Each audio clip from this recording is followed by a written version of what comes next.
Hello, everyone, and welcome to today's Mirror of Intimacy webinar. I'm Dr. Alexandra Katehakis from Center for Healthy Sex in Los Angeles, and today is Monday, March 7th, 2022. Today's topic is unrequited love. But before we get into that, I just want to remind you to please type your questions into the Q&A box. And also, if I mention any books or resources, they'll be typed into the chat box, which I can't see, but you can see. Also, to thank you all for your Amazon reviews. I really appreciate them. And if you haven't made a review on Amazon about Mirror of Intimacy, please take a minute to do so. Even a simple sentence is very much appreciated. Also, to remind you to follow me on Instagram. And if you're watching this on YouTube right now, if you would please subscribe to our channel by checking the subscription box, that would be great. So thank you for showing your appreciations in this way. All right, so the topic, unrequited love, is actually the entry for tomorrow, March 8th, but I wanted to talk about it because I think it's such a powerful experience, one that we've all had in many, many ways. And our quote from today is from Somerset Maugham, who wrote a beautiful book called The Razor's Edge, a classic book if you ever have a chance to take a look at it. But he says, the love that lasts the longest is the love that's never returned. The love that lasts the longest is the love that is never returned. So why would that be? Well, in classic love addiction, it's because we're living in fantasy of that person. And so that love can go on and on and on. It can go on for a lifetime. It's never returned. It lasts forever because the love addict just keeps stoking the fire of the fantasy forever, really. And in some cases, this is the things that beautiful love stories are written about, torrid stories like Wuthering Heights, if we go back into the literature. But when it's bad, it's really, really bad. And even Billie Holiday sings, unrequited love is a bore, but I've got it really bad. And it's a bore because it's not returned. And it can be deeply painful when we live in a space where we don't actually get to, have the experience of somebody. We're just living in a fantasy of what could be. And oftentimes, sadly, people wake up quite late in life realizing that they never found a companion or a mate or a partner to share their life with because they only ever lived in fantasy with someone who didn't return that love. So this problem, unrequited love, can rank as one of the most painful experiences in life because it can bring to the surface a lot of our inadequacies, a lot of our failures. It can really highlight how little we think of ourselves because we're chasing a fantasy or a dream as opposed to the hard reality, sometimes the harsh reality, but mostly hard reality of being in relationship with somebody, a real live person that you really live with, that you really have to contend with, where your issues are really coming up and you're getting triggered, which is a blessing because it gives you a place to work through those issues, which you don't have if you live in fantasy or in a love-addicted relationship. You don't ever have to face yourself because you're kind of in this romance novel that you've been concocting for years and years and years. So I want to remind you that if you have a question about any of this, to please type it into the Q&A box so I can see it. This can go so far, this feelings of unrequited love, that people kill themselves over it. They're so miserable, they're so unhappy, or they make themselves so unhappy that it gets to a level of deep destruction. And of course, in love addiction, it can go to the depths of stalking, which is arrestable behavior. It can go to the point of, vandalism or hurting another person. And really what we must recognize is that deep wound, that feeling of abandonment, of unlovability is inside of ourselves. And another person is not doing anything to us. And another person cannot help us repair that. in the ways that we want them to. Certainly, long-term therapy can help us repair that, but not an object of our desire that isn't reciprocal, that is not coming back towards us. Instead, we carve ourselves up into a million little pieces while living in this fantasy. And unrequited love can also be tied to a job that you wish you should have gotten or could have gotten and you didn't get, and you just keep ruminating over it and going over it and stressing over it and thinking you should have gotten it. And what that drill does is it really creates a profound hole, and it creates a victim stance is what it does. And then it puts us in the mindset of never being able to get what we want and need because we're convinced that we should have had that thing and we didn't get that thing. And therefore, poor me, and I'm a victim, and I'm not good enough, or I never get what I want and need. And that is the hole that we dig ourselves into. So you want to be very, very careful about the ways that you might attach meaning to something that you don't get, as opposed to saying, you know what, I wasn't meant to get that, and something better is going to come along, or that wasn't the right opportunity for me at this time in my life, or the right thing. I thought it was, but obviously I'm being called to do something else. So I'm going to quiet myself down, be in gratitude that I even got that job interview, and let myself just see what shows up next, because I promise you something else will show up next. It always does. We can feel unrequited love for another person. We can also suffer in these ways that I've been talking about. So it doesn't just have to be a job. It can be from a house we couldn't afford, which maybe it was good that we didn't get that loan because we would have been stressing out horribly down the road. Maybe it's a friendship that never came to pass, or a friendship that fell apart and you don't know why, and you've tried to figure out why, but that person's not really available for repairing the friendship. So pining over it or wishing it were different really just starts to eat up our time and eat up the present moment.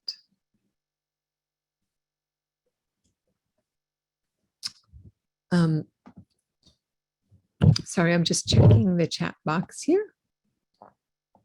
And Melissa's reminding you as well that if you have any questions about sex or love addiction from this webinar that might be spurring it for you, that our intake counselors are available to you at 310-843-9902, or you can type to her in the chat box.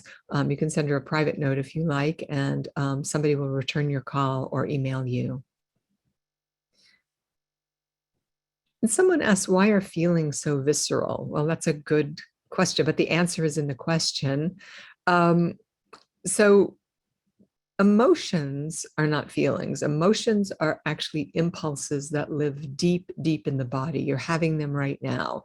We're constantly having emotions in the body, and all of our feelings are tied to the body. In fact, we're more body than anything. So this idea that we can be divorced from our body is really quite ludicrous, and that we can just use our left brain and be logical and get through the world. It doesn't work that way, and no one will escape the pain that comes from breaking up or unrequited love. By the time we have an experience of these emotions, we call them feelings. Maybe we're tearful, or we're angry, or we are feeling deeply sad or anxious about something. But the viscera are our organs, our guts. So we have visceral feelings in the gut and in the heart. And there are neuronal networks around the gut and the heart. Some neuroscientists call the gut and the heart our second and third brains. And that's why we ask you, or ask people, to think about, what am I feeling in my body right now? What is my gut feeling about this individual? So to answer your question, the reason feelings are visceral is because that's how the human organism is wired. And when we break up, or we lose something, or a relationship falls apart, we can literally feel like we're in physical pain, because our attachment structures in the brain and the functions in the brain are withering, because that person's been taken away from us, whether somebody passed away. Why is death so deeply painful to us? Even if it's of a beloved pet, it's because we get attached, and we are growing dendrites and attachment processes in that direction, and they get severed when we lose. And so the loss is profound, and it's physical, and it's real. The challenge is to stay present with the loss and to allow ourselves to feel it without making up a story about being defective, or that person broke up with me because I should have said, if I had only said it this way and not that way, or, I wore the wrong thing, or I did something stupid. All of that may be true, but you have no idea what's going on with that other person. And dealing with and asking ourselves the question, why was this so painful to me? Why did I go into such despair after the third date when the person didn't want to see me anymore? Why do I keep hoping against hope that she is going to call me again, or he's going to call me again? What's going on inside of me that makes this mechanism, drive in the way that it does? Because focusing on the other person and trying to fix them or change them or get them to want us is deeply pathological. And we've all heard just horrendous stories about this in the media over the years of people driving hundreds of miles to go confront somebody. Just really unhealthy stuff. And we've all done it. We've all driven by somebody's house or called them and hung up on them. But these things don't get you where you want to go. These are about grasping externally for someone else to make us feel better, as opposed to asking ourselves, why is this so painful for me? And someone is asking a question here. I find myself being in relationships with emotionally unavailable people who groom me, devalue me, and eventually discard or ghost me. I'm worried because I'm not sure what I'm doing to have this keep happening to me. What can I do to stop this pattern? Well, I would highly recommend that you examine this pattern in therapy with somebody, or get yourself to a Sex and Love Addicts Anonymous meeting, because you are capitulating to this. You've got patterns going on that you don't see. And so they will continue to iterate and play out over and over and over again until you can see them. Because once you can see them, you can intervene on them. And it's not your fault. It's just what you do. It's a habit, if you will. But you're falling for the same thing over and over and over again, expecting different results. So I strongly suggest that you get yourself some professional help. And talk to somebody who can assist you with breaking these patterns so you can choose better. And someone asks, why is it so much easier to turn to fantasy when a person has a relationship with an actual person but can't seem to show love emotionally to them? Well, that's an intimacy issue. That is definitely an avoidant structure, I would say. So it takes work to come out of avoidance. It takes work to see our long-term partners as sexual, beautiful, erotic human beings. And in order to do that, we have to drop our judgments, which create separation. We have to drop our resentments, which create separations. It's easier to drop your judgments. Resentments really need to be talked about. And one of the things couples don't do is they don't stay current on their resentments. We advise people here to have a daily practice, or at least 3 times a week practice is more realistic, to sit down and get things off your chest. Talk about what's bothering you. Say, when you did that thing the other day, it hurt my feelings. Or, I asked you to take out the trash and you didn't do it. Now we've got, stinky trash for another week. Talk about it. Just the act of talking about it. And if your partner can listen, and when it's your turn to listen, you just listen and take it in, that makes a huge difference for not compounding resentments. So fantasy is a dissociative track in the brain. It's mild to moderately dissociative. It allows us to check out like a helium balloon, to go someplace else. So we can imagine how delicious and fabulous somebody else would be. And that's true until you live with them. And then when you live with them, you've got to contend with the proverbial toothpaste cap off of the toothpaste and every other habit they have that annoys you and you annoy them. And that's where the real work of intimacy comes into play. Drive is a good word. I felt so powerless over the drive to pine after someone, usually a man of some power or influence. Well, I want to suggest maybe, because I don't know you at all, that you are looking for some power or influence that you are disowning yourself. And if you start to have power and influence yourself over your own life and the choices you're making, you may be less inclined to hitch your wagon to someone else who has that power and influence.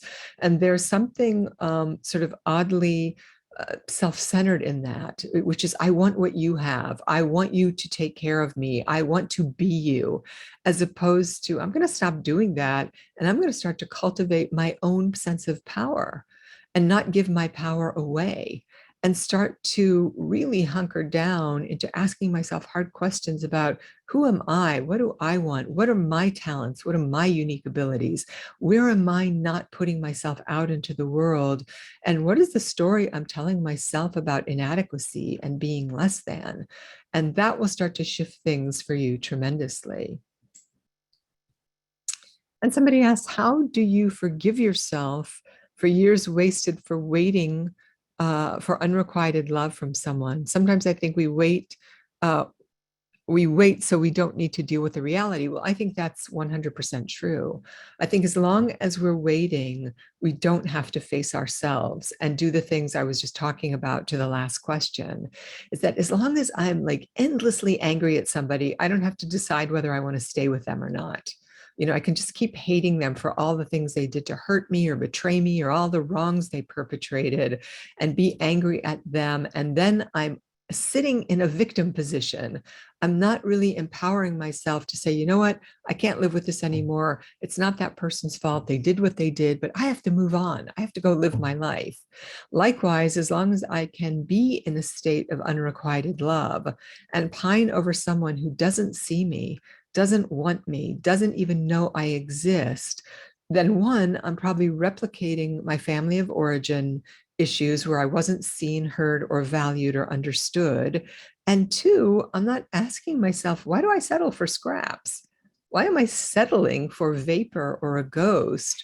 Why don't I feel like I deserve more, to have a happy life, to have someone who reciprocally loves me and wants to be with me? Let's see, Mike says, recently I'm out of a toxic relationship after breaking up many times. Once I'm away from her, I start making up stories in my mind about her that have no reality. So you're doing that in order to avoid the deeper pain, because that's what obsession is. It's a way to stay out of the pain in your body, and probably the pain, again, that's historical, because you're choosing someone that replicates what you learned in your family of origin. We all do this. And so as long as you have to remember that, all of us have to remember, we're no more available than the people that we choose. We think we're available, especially if you're a love addict. You think you're so available and so in love and so ready, but you're choosing people that are unavailable, which are a reflection of your lack of availability, because it's circular and you wouldn't choose that person. And they wouldn't choose you because they're not available and they want someone who's going to glom onto them because that's the best that they can do. So, Mike, I would really recommend that you get disinterested in these thoughts and you dive into what's happening in your body. What am I feeling right now? Oh, I feel so much despair. I feel so unlovable. I feel so lost. And let yourself just be that, and stop trying to fix it or change it with a band-aid with some person that doesn't even know you exist. Mm, the other thing I want to say about that is, I think when we're breaking up, it's easy to remember all the good times and forget why we're breaking up to begin with, because no one's usually all good or all bad. And so we want to cling to, what if I'm making a mistake? What if this was the right person? But yeah, they weren't the right person because they weren't available, or they were emotionally abusive, or they ran hot and cold, or all the reasons that I left. So I would suggest that you make a list of all the reasons you've been breaking up, and take a good look at those reasons every day so that you can help cut through the fantasy. I'm dealing with a married couple where the husband has not had his sexual needs met for over a decade, And the wife wants permission to take a lover because she thinks it will bring them closer. Is he experiencing unrequited love for his wife? Well, I don't know. I mean, I would have to have much more detail about that than what you're talking about. But there's something else going on between the two of them, because he's settling for not getting his sexual needs met from her. And she's saying, well, if I just go have them with someone else, then I'll want you. And I think that's deception. I don't think that's true. So what is it about him that she doesn't want? What is it about him that she won't commit to? What is it she's not saying? They're just a million questions that go into that. Um, Someone's asking if something happened to my microphone because they can't hear me. Can you hear me now? Lisa, I don't know if you can hear me or not. Sound is fine. Okay. In terms of male love addiction, what is the difference between a love and sex addiction that goes to the same hooker for 15 years and a love addict that goes to 100 of different hookers for 15 years? I don't understand that question. I don't think it makes a difference. If somebody's going to, whether somebody goes to the same sex worker or they go to a different sex worker, there's no way to tell what the motivation is for that sort of thing. It depends on the person, really.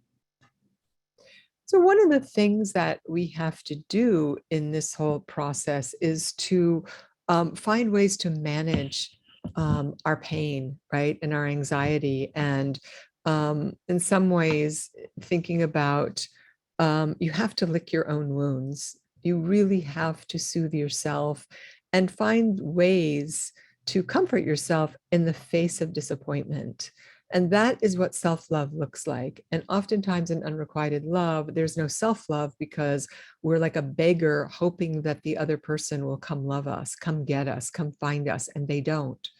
So when we obsess, that's not self-love. When we start, scheming ways to get them back, that's not self-love. That's throwing ourselves down the river, actually. But blocking that person, not following them on social media, just unhooking from them completely and going through withdrawal and the pain of not being loved, and then examining what's at the core of that pain of not being loved. Where does that come from? It's not from that person. It's from somebody a long, long time ago. And then what are the things I need to do to soothe myself? Does it mean that I go for long walks, or I call a friend and find someone that likes to mountain bike with me, or I take a hot bath, or I find a book to read that's not some crazy romance novel and read something that's interesting, that increases my intellect, or helps me design the life I want? There's so many things that we can do for self-improvement and self-help today. And I would encourage you to make a list of all the things you would be doing if you weren't pining away for this person. If we all saw you walking down the street tomorrow and you stopped pining for this person, what would you be doing? Would you be taking a cooking class? Would you be learning a foreign language? Would you be changing your career? Would you be working on your business? What are the things that you would be doing that don't have your life sucked into this vortex of unrequited love? Someone asked, could you explain that cycle again? That not being available when you do want to be available to the person, yet still not available. Okay, I understand that was sort of confusing, but my point is that we are all at the same level of availability as the people we choose, right? It can't be any other way. If you are securely attached and you are emotionally available, you will pick somebody who meets you halfway, who returns your phone calls, who's kind, who's considerate, who really loves you and moves in close, and you'll be able to tolerate that. If you can't really tolerate that, you've got the idea that you can, and somebody starts to do that, you'll find them boring. You'll be turned off by them.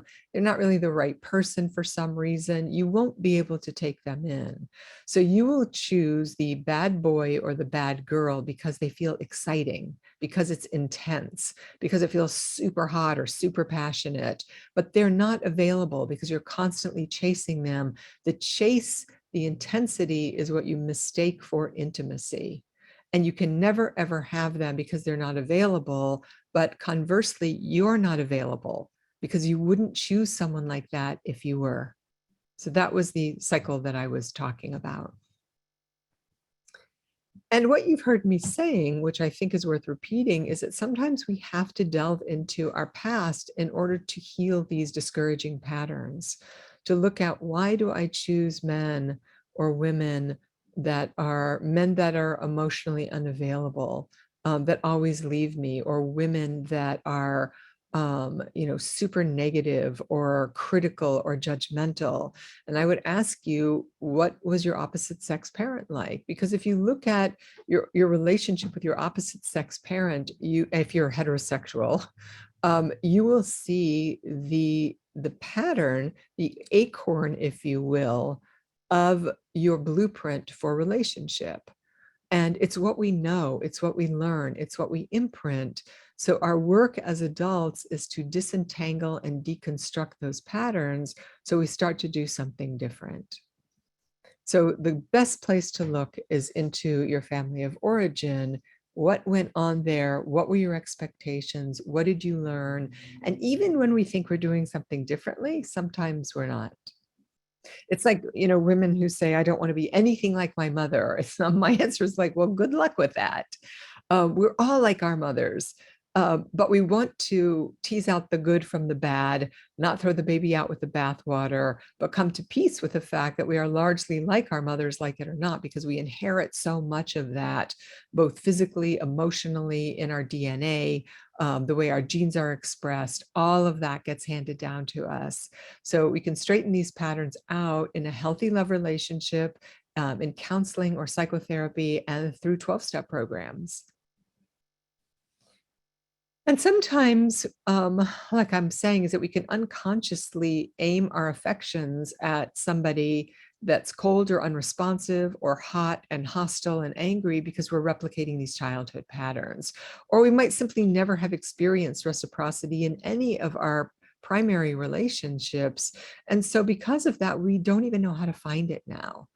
All of these are worth looking at. So it's helpful to go back and look at as far back as you can, but certainly with your grandparents. If you look at, where did your maternal grandmother and grandfather come from? What are their stories? How did they get to where they got? What kind of childhoods did they have?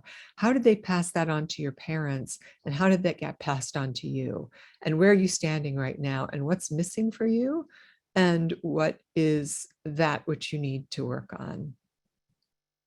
And the pain of unreturned affection can lead to some masochistic patterns, which is what some of you have been asking about, where we keep perpetrating this rejection on ourselves over and over again, or we choose people that are going to hurt us because the pattern of being hurt is so great and so strong and so tenacious.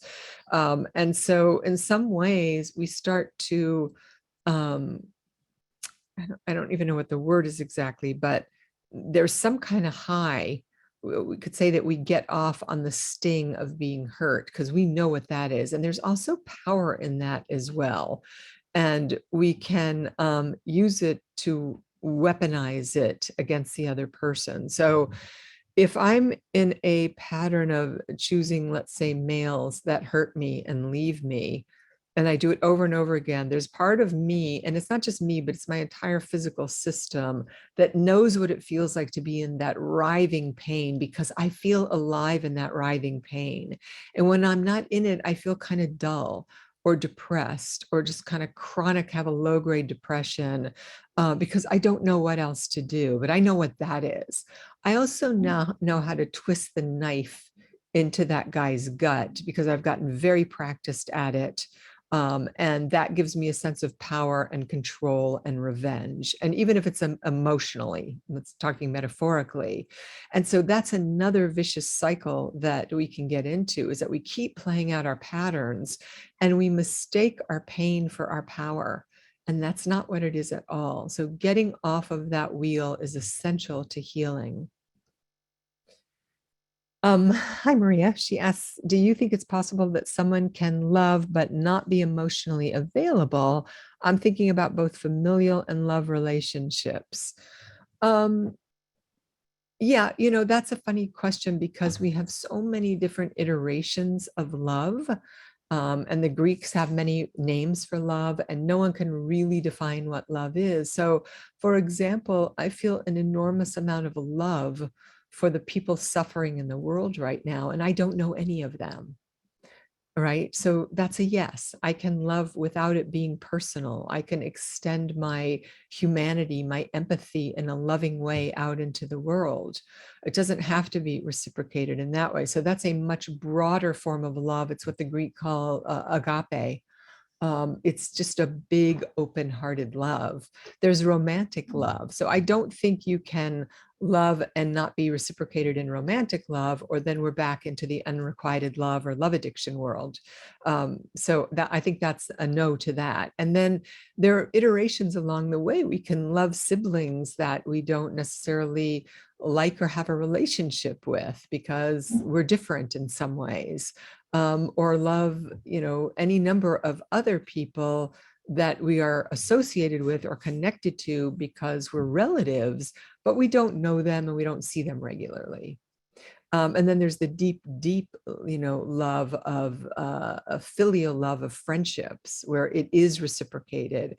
And then, of course, lovers and love relationships where it's reciprocated also. What if your parents are both dysfunctional in different ways, but in my case particularly, they both did not have success having long-term relationships? Well, then you will be, quote, dysfunctional in the ways that they are because you would have inherited those both physically and psychologically from them. So it's your job to get clear about what that dysfunction is and then start to disentangle it so you can make new choices and different choices. And you'll find where you have deficits, where it's really hard for you. Let's say if you had a parent that was quite avoidant and wasn't very warm or affectionate, and you think, I'm not very warm or affectionate either. How do I learn to be that way? How do I start to work against this tendency, which is a bodily based tendency? It can feel like it's just too much to touch or be touched, or you feel like you're being suffocated in a relationship. That is data for you to start to work with what's happening in your nervous system and to say, can I hold this hug just a second longer? Can I take my partner's hand and feel what that feels like, even though it makes me want to run away? So these are the ways we have to work against the tendencies so that we can change them. Can you say if there's a link between unrequited love and fetishizing someone? I'd have to think about that. I mean, when we fetishize a person or a body part, it's because we don't want to get too close. There's a distance in the fetish. So unrequited love is different because we're going into a massive fantasy about wanting someone who doesn't want us. It's another form of avoidance. It looks different. It looks like a romance novel, whereas fetishism or fetishizing someone is really avoidance at a very high level. Like if somebody's only into a particular body part, they don't see the whole person, they just want the body part. And that's a very avoidant way of being. So that's problematic in a different way. Okay, Danielle writes, I'm a heterosexual female, but I have historically chosen partners that replicate my relationship with my mother. Well, that can certainly happen also. So that's not unusual. That's definitely, a structure and something that people do. And I recognize the patterns and attachment disorders issues caused by the relationship with my mother, but how does this play out rather than replicating the relationship I had with my father? Since you said we primarily tend to replicate the relationship with our opposite sex parent. Well, after I said that, I realized it can be different. It depends on how strong they are. And I would suggest that you look closely at your relationship with your father, because there will be threads of that too in what you're bringing to your current relationship. So it may be easier for you to see how you've replicated the relationship with your mother. And I certainly hope that you're intervening on that and working to change that. But then look at where the influences were from your father. Was he passive and not there?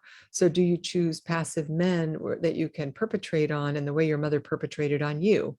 Or was he so loving and warm that he was maybe a little bit covertly incestuous and inappropriate because he was getting his emotional needs met from you because your mother was cold and unavailable, and therefore you overgive to men, or something along those lines. So these are very complex situations and they're not one size fits all. So it's tricky to even talk about them, but be curious, act like an investigative reporter. And you can do this without, villainizing your parents either.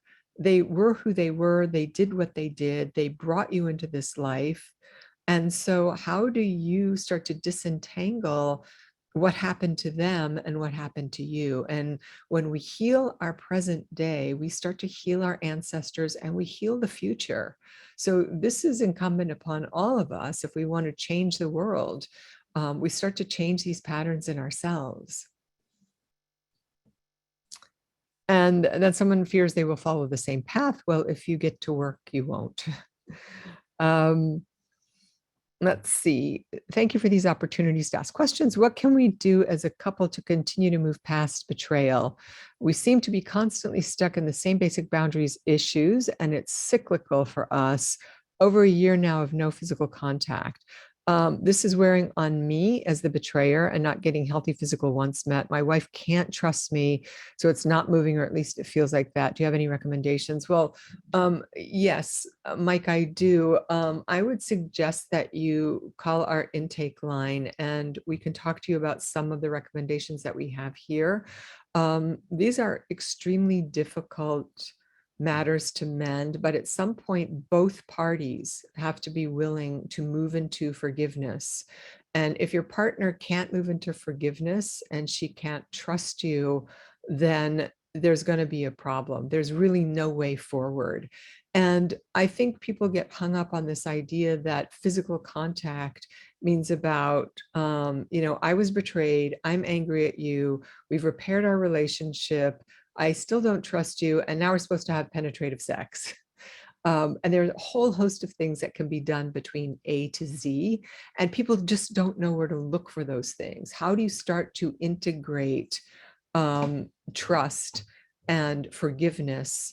And how do you start to move slowly through touch and really redefining what sex and sexuality are for you? So it isn't that long of a road when you're at the juncture you're at, but both parties have to agree that they want to move forward. And if there's any deception, if someone's lying and say they want to, but they don't really, or they are so scared to move forward that they prefer to bludgeon their partner instead of getting a divorce. And I have to say, I see a lot of that where people don't want a divorce because it's so hard and it's so painful. So instead they just stay in a painful, stuck situation because they know what that looks like. But it's really robbing both people of their lives, and life is too short. You either have to cut your losses at some point, or you have to take a leap of faith and go forward. All right, so part of the misery of this unrequited love, whatever the situation is that we're putting impossible expectations on the other person. And again, that's all in service of avoiding ourselves. And that person may not cherish our attention, or maybe they didn't compliment us, or they didn't show up the way we wanted to. And so when they don't fulfill our private expectations and needs, they become a source of obsession, or they become a symbol for what we lack in our lives. So we really have to manage our expectations when it comes to this too. What kind of expectations are we putting on a new relationship, a new lover, an old relationship, a 20-25-year marriage? Is that person really going to fulfill those? Or is that something out of some storybook? And that can be true also for our businesses. Sometimes I realize I have this sort of fantasy idea about what my business can do. And I think it can do all those great things, but I don't think I can do those things. I think it just takes way too much energy. So we can have these big, grandiose ideas that are fun and they're great to look at and they're filled with possibility. But then when we come back to the reality of, well, but can I actually do that? Or can my partner actually provide that to me? The answer is often no. And how do we deal with our disappointment and honor our humanity and our partner's humanity without then starting to see them as defective or ineffectual, or they can't provide for me? That's all our issues around dissatisfaction and not being in reality, because we want to be able to, we don't want expectations put on ourselves any more than we should be putting unrealistic expectations on our partners. So I should say unrealistic expectations.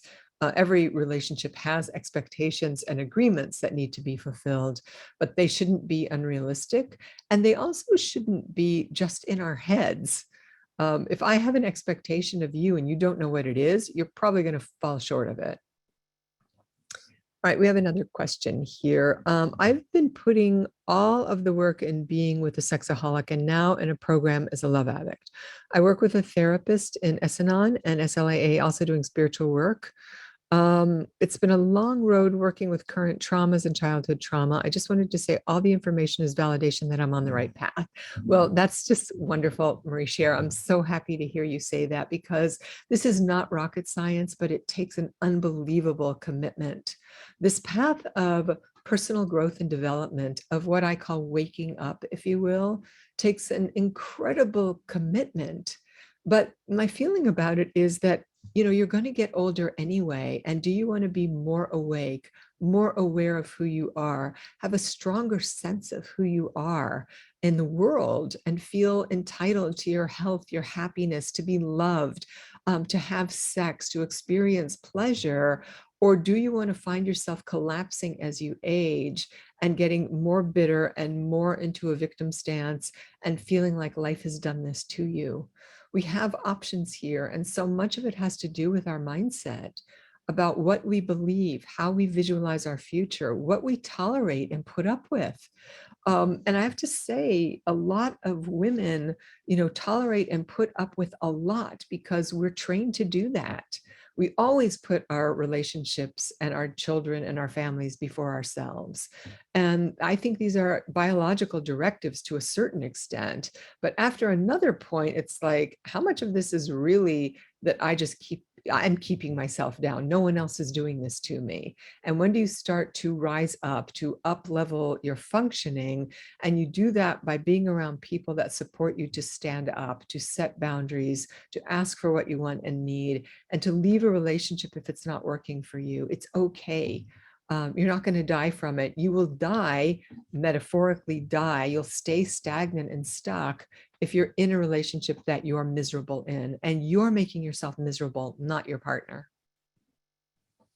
Let's see, can you clear up for me if a situation stops being unrequited if sex is involved? If it's all mutual, that we're talking about mutuality, we're talking about reciprocity, we're talking about secure functioning. So if you have sex involved, but the sex is not just you being used sexually, that sex becomes a way to connect. It's a way to create a positive emotional connection. It's about pleasure and desire for both people. Then there isn't, you know, a problem there. It's when it becomes usury, or it's not a whole body, whole person experience, that it can be problematic. So how do you appreciate your partner? How do you appreciate their warmth, their good qualities, their friendship, the things that they have done? Can you be in reality about, you know, what feelings are mutual and what aren't? And can you move on if they're not mutual? If you don't feel like your partner wants you, David Snarch, who was a famous sexologist, talked about wanting and being wanted, and wanting to want, right? We all want that in a relationship. We want to be wanted. And we want someone, and we want someone to want us back. And so when that's at play, that's when you know you're in a reciprocal relationship, not one where you're involved with a fantasy. And if we can move on, if we can't move on, then can we get help? So many of you are saying, I don't know if I can move on, then get some help, because you deserve to have an enduring, nurturing, loving, robust relationship that's good for your psyche and your soul, for all parts of you. All right. As we start to wrap this up here, then I'm going to leave you with the daily sexual health acts, and to remind you to visualize anyone who spurned your affection or failed to appreciate you, whether it was a coworker, a lover, an ex, whatever, just all of your unrequited loves, and let any unresolved longing come to your awareness. Think about what those unresolved longings were, or write them down somewhere. And then remember similar feelings from your childhood, because as I said, these are not about the person currently. These are historical triggers that are coming up. And was it belonging that was denied to you? Did a group of friends ignore you? Was a parent inattentive? If you ever felt invisible or devalued as a child, how do you make yourself seen and valued today? Right? How do you take care of yourself today? And do you surround yourself with people that see you and validate you and hear you? And if you're longing for someone who doesn't reciprocate your feelings, ask yourself what you get from revisiting over and over again those unrequited states. There's data in that. You're meant to be learning a lesson that you're not paying attention to. So pay attention to the data. It's not bad or wrong. It's just curious, why do I keep following this pattern over and over again? What's being done to me? How does it make me feel? Do I want to intervene on that? And if so, how am I going to do that? I want to thank all of you for your fearlessness in taking yourselves on to say, I love myself. I'm going to start here. I'm going to figure out who I am once and for all. I'm not passing this on to my children. I'm going to stop hurting myself, stop tolerating this mess. I'm going to do something different. I did talk about family of origin issues. I would recommend that you look at, these are classic books by John Bradshaw, The Homecoming, Healing the Shame That Binds You, and On the Family. On the Family in particular will have you looking at your family of origin issues and how they're handed down. But just remember, it's very difficult to do this work on your own. Human beings need contact. We need other people to help us get through these things. So ask for help, reach out. And thank you all for your courage and your bravery. And I'm sending you lots of love that's not unrequited, but just lots of love to all of you as you go forward on this path. And I look forward to seeing you in April. All right, take care and bye for now.